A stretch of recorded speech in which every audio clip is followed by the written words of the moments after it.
All right, just tuned in. Thank you so much for staying with us. This is Breakfast Central on News Central, where we are Africa First, and we're broadcasting live from Lagos, Nigeria, the commercial nerve, definitely where everything happens. I'm Joe Hansen, and of course, I've got Oluchi Noble here with me. We're starting off with the front pages of the paper, so let's go straight away and see what the papers are saying this morning. Our very first paper will be in Nigeria.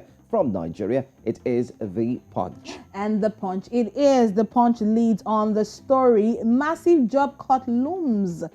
Dollar hits 590 naira as Forex Scarcity bites harder. That's what it's saying. And page 21 of The Punch will buy over 90% of Forex from BDCs. Job losses likely, lament manufacturers. Oof.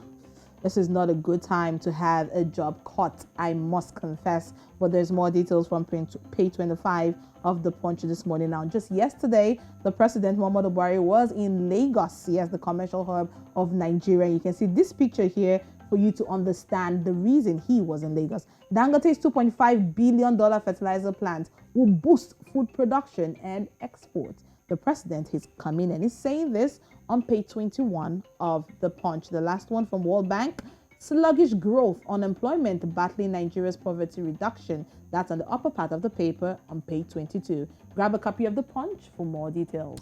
Well, away from The Punch now, let's go straight to Zimbabwe, and our focus will be on, let's take a look at Kenya first. Let's talk about the Daily Nation first. And that Daily Nation there is what we're looking at. That story at the front page, MPs in mad rush to change elections law, Oluchi.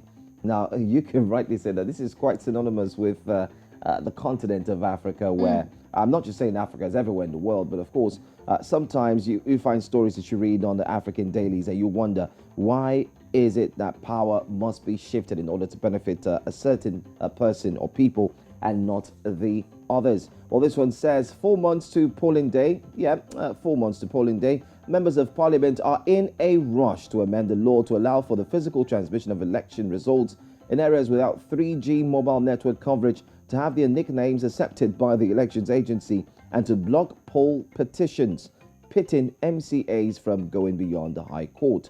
So you can read some more. Page 4 is where you find every single thing. The argument is about the Independent Electoral and Boundaries Commission, how they want Parliament to legitimize the physical delivery of election results. Is that possible, especially during the COVID-19 era where you need them to deliver physically?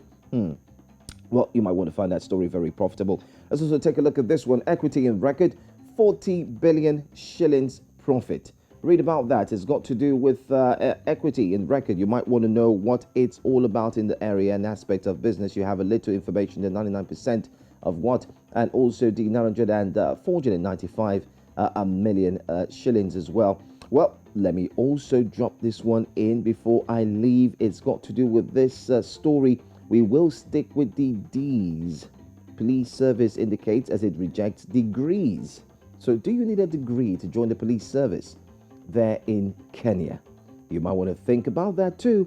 Mama Ngina calls out immature leaders. You can see Mama Ngina there with her bag, and of course this her nicely made shoe. Check it out. Front page of the paper.